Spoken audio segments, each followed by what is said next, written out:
Hello అండి, నేను మీ doctor Kareddy Sridhar Reddy. నేను general laparoscopic and laser surgery treatment range హాస్పిటల్లో ఉంటాను. డాక్టర్ వినయ్ నాతో పాటు ఉన్నారు. Is also a general surgeon and laparoscopic surgeon and is expert in laser surgeries, especially piles కానీ, ఫిస్టులాస్ కానీ అండ్ వారికోస్ వెయిన్స్ కానీ ఈజ్ ఎ స్పెషలిస్ట్. అయితే ఈ వీడియో చూసేవాళ్ళు చాలా ఇంపార్టెంట్ ఈ వీడియో, ఎందుకంటే మీలో ఎవరైతే ఎక్కువసేపు ఒకటే చోట కూర్చొని జాబ్ చేసేవాళ్ళు, లైక్ ఐటీ ఎంప్లాయీస్ కావచ్చు, లేకపోతే డ్రైవర్స్ కావచ్చు, లేకపోతే బ్యాంక్ ఎంప్లాయీస్ కావచ్చు, ఈవెన్ డాక్టర్స్ ఆల్సో, అండ్ ఎవరైనా కనుక ఎక్కువ టైం కూర్చొని జాబ్ చేసేవాళ్ళు ఒకటి. రెండోది ఇంపార్టెంట్, డైలీ మందు తీసుకోవడము, లేకపోతే డైలీ బయట ఫుడ్ తినడము.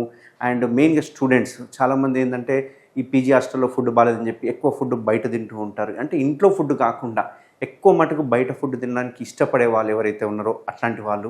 అండ్ మూడవ ఇంపార్టెంట్ థింగ్ ఏంటంటే ఆల్కహాల్, మందు, డైలీ మందు కానీ లేకుంటే అకేషనల్గా కానీ మందు తీసుకునే వాళ్ళు.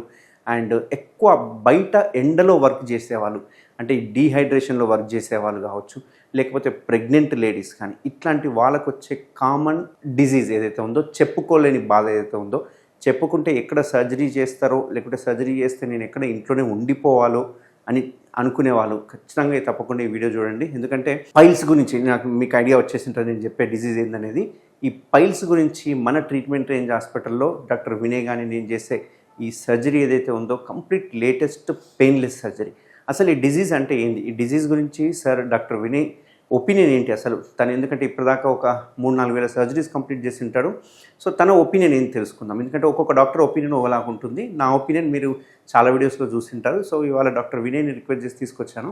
సో సార్ ఒపీనియన్ ఏంది, అండ్ సార్ ఇన్ని రోజుల్లో చూసిన దానిలో ఏది కాంప్లెక్స్ కేసు అనిపించింది, ఎట్లాంటి కేసెస్ తను చూశాడు, అండ్ ఎట్లాంటి ట్రీట్మెంట్ ఆప్షన్స్ అనేవి అవైలబుల్గా ఉన్నాయని తెలుసుకుందాం. సో డాక్టర్ వినయ్, మీరు లాస్ట్ టైం మనం డిస్కస్ చేసాం, ఒక 2-3 పేషెంట్స్ రీసెంట్గా వచ్చిన పేషెంట్స్ చాలా టఫ్ ఉండే, లైఫ్లో ఇంత పెద్ద పైల్స్ చూడలేదని చెప్పేసి, అసలు పైల్స్ గురించి మీ ఒపీనియన్ ఏంది? అసలు పైల్స్ గురించి ఎక్కువ శాతం మంది ఏంటంటే మోషన్లో మనకి బ్లడ్ పడడం మెయిన్ కంప్లైంట్.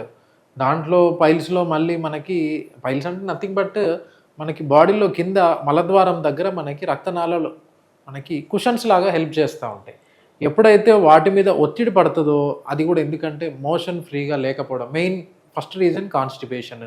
అండ్ ఇంకోటి ఎక్కువ కంటిన్యూస్గా ప్రొలాంగ్డ్గా కూర్చోవడం వల్ల మలబద్ధకం, అదే వీటన్నిటి వల్ల ఏంటంటే ఆ రక్తనాళాల మీద ఒత్తిడి పడి అవి ఉబ్బుతాయి అన్నమాట. వాటినే మనం పైల్స్ అంటాం, లేదంటే హర్షములలు. దాంట్లో కూడా మనకి స్టేజెస్ ఉంటాయి, మనకి గ్రేడ్ 1, 2, 3, 4. మనం ఏంటంటే గ్రేడ్ 1లో ఎక్కువ శాతం మనకి బయటికి ఎటువంటి మాంసంలాగా లేకపోతే మ్యూకస్ ప్రొలాబ్స్ ఆ టైప్లో ఏమీ ఉండదు. కొంతమందిలో ఎక్కువ శాతం ఏంటంటే గ్రేడ్ 1లో మనకి ఉట్టి బ్లీడింగ్ ఉంటుంది. అండ్ గ్రేడ్ 2కి తీసుకుంటే ఏంటంటే మనకి మోషన్ వెళ్ళినప్పుడు ఏదో బయటికి వచ్చి మళ్ళీ లోపలికి పోయినట్టు ఉంటుంది గ్రేడ్ 2లో. నెక్స్ట్ గ్రేడ్ 3లో ఏమవుద్దంటే మనకి బయటికి వస్తూ ఉంటాయి పైల్స్ అనేవి. ఆ పేషెంట్స్ ఏంటంటే వేలుతోటి నెట్టుకోవడం అది చేస్తుంటే లోపలికి వెళ్ళిపోతూ ఉంటాయి. అండ్ నెక్స్ట్ ఇంకోటి ఏంటంటే గ్రేడ్ 4 పైల్స్, 4th డిగ్రీ. ఇవేంటంటే బయటికే ఉంటాయి, మనం చేతితో నెట్టుకుందామన్నా కానీ లోపలికి వెళ్ళామన్నమాట. సో ఇంకొంతమందిలో ఏంటంటే గ్రేడ్ 4 దాటి నెక్స్ట్ ఏంటంటే ప్రొలాప్స్డ్ అండ్ దాంతోపాటు థ్రాంబోజ్డ్ ఎక్స్టర్నల్ హిమరాయిడ్స్ అంటాం. ఏమవుతుందంటే ఈ పైల్స్ అనేవి బయటికే ఉండడం వల్ల ఈ ప్లేస్లో మనకేంటంటే బ్లడ్ క్లాట్ అయిపోతుంటుంది. క్లాట్ అయిపోయి మనకి ఇక్కడ ఈ ఏదైతే మ్యూకోజా స్కిన్ బయటకు వచ్చేసిందో అదంతా థిక్ అయిపోతుంటుంది. సో వాళ్ళు పేషెంట్ కూర్చోడానికి ఇబ్బంది పడుతూ ఉంటారు. మన దగ్గరకు వచ్చే పేషెంట్స్ ఏంటంటే మనం ఏంటి చూద్దాం, ఏంటి మీ ఇబ్బంది చెప్పండి అంటే, కూర్చోరు సార్, నేను కూర్చోలేను సార్, నాకు కూర్చుంటే నొప్పి వస్తుంది చాలా రోజుల నుంచి, అండ్ మోషన్లో బ్లడ్ పడుతుంది, ఈ కంప్లైంట్స్ వస్తుంటాయి. రీసెంట్గా మనము ఒక కేసు గురించి మనం డిస్కస్ చేసుకున్నాం. ఓ పేషెంట్ ఏంటంటే మనం ఇక్కడ గ్రేడ్ 4 అని చెప్పాము కదా, ఆ పేషెంట్కి ఏంటంటే మొత్తం మలద్వారం దగ్గర చుట్టూ ఉన్నాయి పైల్స్ మొత్తం. గ్రేడ్ 4 దానికంటే పెద్దగా ఉండే. సో ఇటువంటి పైల్స్ ఏంటంటే మన ఈ మధ్యకాలంలో కానీ మేము సర్జరీస్ మేము పోస్ట్ గ్రాడ్యుయేషన్ చేసేటప్పుడు కూడా ఎప్పుడు చూడలేదు. సో ఆ పేషెంట్కి ఏంటంటే మనము సర్జరీ చేసి ఇప్పుడు పేషెంట్ ఆల్మోస్ట్ ఒక 10 to 12 days అవుతుంది. Patient now is comfortable. అది కూడా ఏంటంటే మనము ఆ వాపు తగ్గించడానికి ఇనిషియల్గా మనం గ్లిజరిన్ మ్యాక్సెల్ డ్రెస్సింగ్ అని పెట్టుకున్నాము. సో ఒక 4-5 రోజులు పెట్టుకుంటే ఏంటంటే ఆ వాపు అనేది తగ్గింది. తర్వాత మనం సర్జరీ చేసాం. ఏంటంటే లోపల ఇంకా కొన్ని మనకి ఇప్పుడు పైల్స్కి ట్రీట్మెంట్ సార్ చెప్తారు, దాంట్లో లేజర్ కానీ స్టాప్లర్ కానీ ఇంకోటి చివాటే అనే ప్రొసీజర్ కూడా ఉంది. సో మనకు ఆ పేషెంట్కి మనము సెకండ్ సిట్టింగ్ గురించి కూడా చెప్పాము.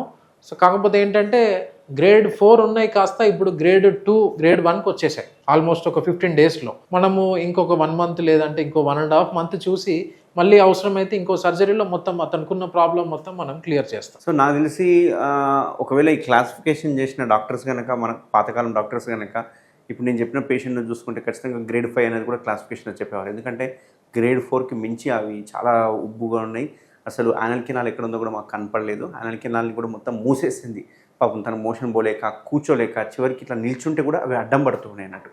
సో ఇట్లా ఏంటంటే ఈ పైల్స్ అనేవి ముఖ్యంగా చూసుకుంటే మెయిన్గా కాన్స్టిపేషన్ అనేది మలబద్ధకం ద్వారానే వస్తుంది. ఎవరికైతే యానల్ కెనాల్లో ప్రెషర్ ఎక్కువ ఉంటుందో అట్లాంటి వాళ్ళకి ఈ పైల్స్ అనేవి వస్తుంటాయి.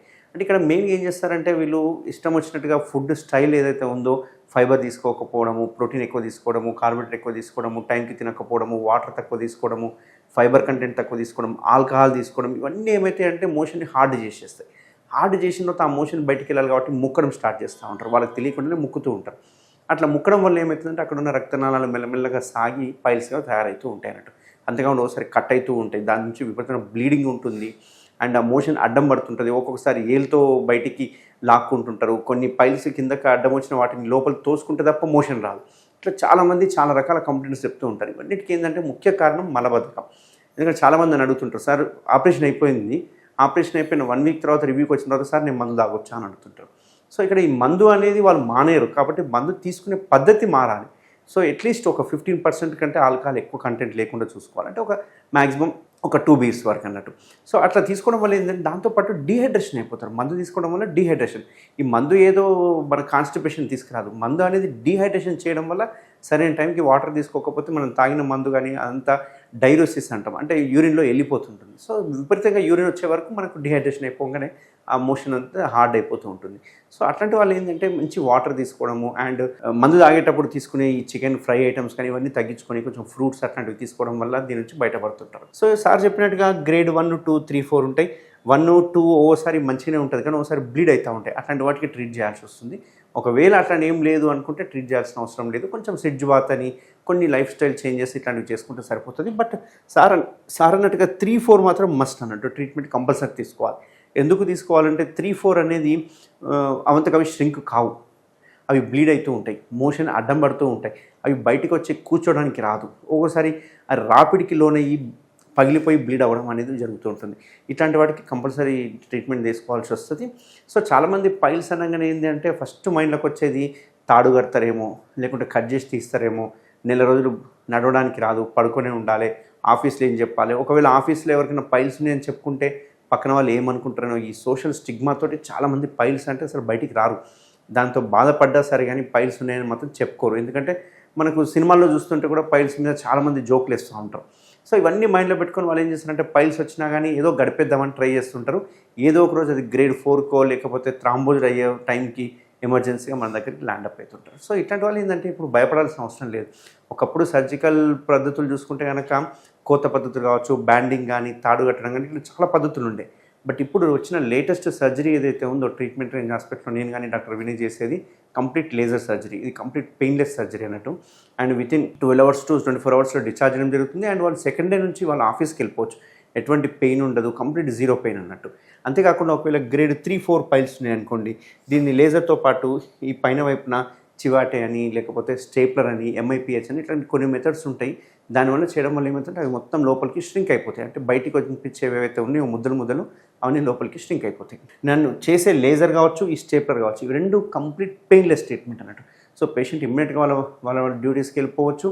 ఎటువంటి పథ్యం కానీ, ఎటువంటి బెడ్ రెస్ట్ కానీ, ఎటువంటి పెయిన్ కానీ ఉంటుంది అన్నట్టు. సో పైల్స్ వచ్చేదానికంటే అసలు రాకుండా ఏం చేయాలనేది చాలా ఇంపార్టెంట్. సో నేను చెప్పినట్టుగా ఈ తగిన జాగ్రత్తలు తీసుకుంటే కనుక పైల్స్ రాకుండా చూసుకోవచ్చు. ఒకవేళ తప్పిదారిన పైల్స్ వచ్చినా భయపడాల్సిన అవసరం లేదు. కంప్లీట్ పెయిన్లెస్ ట్రీట్మెంట్ వచ్చింది కాబట్టి వితౌట్ హెసిటేట్ మేమిద్దరం ట్రీట్మెంట్ రేంజ్ హాస్పిటల్ అవైలబుల్ ఉంటాం. ఎవరికైనా పైల్స్ లక్షణాలు ఉంటే కనుక తప్పకుండా కన్సల్ట్ అవ్వండి. Thank you.